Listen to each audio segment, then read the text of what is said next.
লন্ডনে খালি গলায় গান গেয়ে ট্রলের শিকার হলেন ফারিন। রমজানের ঈদে তাহসান ফারিনের রঙিলা গানটি ব্যাপক জনপ্রিয় হয়েছিল। সবার মুখে মুখে ছিল গানের কলি।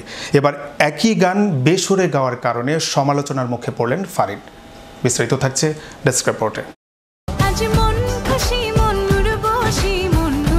একই গান, একই শিল্পী, তবে সুর আর তাল যেন আকাশ পাতাল পার্থক্য।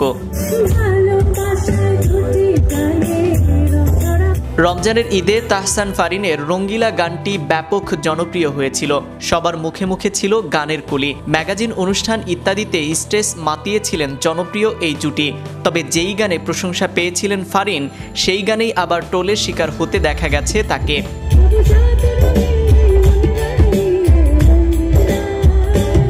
কিছুদিন আগেও ইউটিউব ট্রেন্ডিংয়ে 1 নম্বরে ছিল গানটি।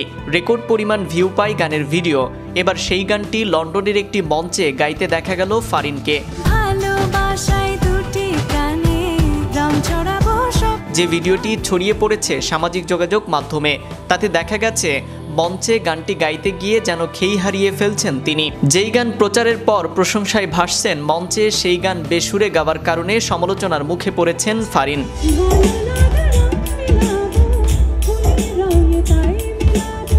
ট্রোলের শিকার হচ্ছেন অভিনেত্রী। অনেকেরই ধারণা ইত্যাদিতে গানটি অটো টিউন করে গাওয়া হয়েছে। এ কারণেই ফারিনের গলায় বেসুরা মনে হয়নি। লন্ডনে সরাসরি গাইতে গিয়ে বিপত্তি বাধে। লন্ডনের মাইল অ্যান্ড স্টেডিয়াম মঞ্চে গান গেয়েছেন তিনি, যেখানে উপস্থিত ছিলেন বাংলাদেশি দর্শকরা। তবে মন খারাপের মাঝেও সুখবর হলো, লন্ডনে অনুষ্ঠিত রেইনবো আন্তর্জাতিক চলচ্চিত্র উৎসবে ফারিনের ফাতিমা ছবিটি সেরা চলচ্চিত্র হিসেবে নির্বাচিত হয়েছে।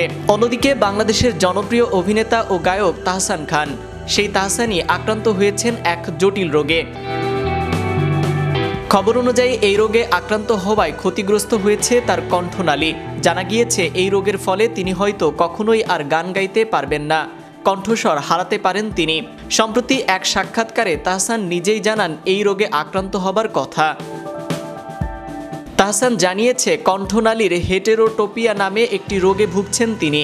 এই সমস্যায় ভোকাল কর্ডের আকার পরিবর্তন হয়ে যায়, যার ফলে ক্ষতিগ্রস্ত হয় কণ্ঠস্বর। 2018 সালে এই সমস্যার শুরু। একটা সময় খুব ভয় পেয়েছিলাম, হয়তো আর গাইতে পারবো না। গত 6 বছরে ভুগছি। কখন আমার গলা গাওয়ার অবস্থায় রয়েছে আর কখন নেই, এজন্য এখন গান গাওয়া কমে গেছে। এই সমস্যার চিকিৎসা চলছে, এজন্য জীবনযাত্রাতেও পরিবর্তন এনেছে, বদলাচ্ছেন খাদ্যাভ্যাসও। ভবিষ্যতে গান গাওয়া নিয়ে খানিকটা চিন্তিত তাহসানের কথায়, যত দিন গড়াচ্ছে আমার গান গাওয়ার সক্ষমতা ততই কমছে। ভক্তদের এজন্য জানালাম, ধীরে ধীরে যদি কনসার্ট কমে যায় এবং লাইভে গান গাওয়াও কমে যায়, তাহলে আপনারা বুঝে নেবেন আমার সমস্যা প্রকট আকার ধারণ করেছে। নাইম আহমেদ, চ্যানেল ইউরোপ, বিনোদন desk. Make your next gathering extraordinary with RC Catering. We cater authentic Asian cuisine, bursting with flavor and tradition, and it doesn't stop there. We also create stunning Asian-inspired decor that sets the mood for your special occasion. Let RC Catering handle everything so you can focus on celebrating with loved ones. Don't settle for ordinary. Call RC Catering today on 07949 152 522 and let the magic begin.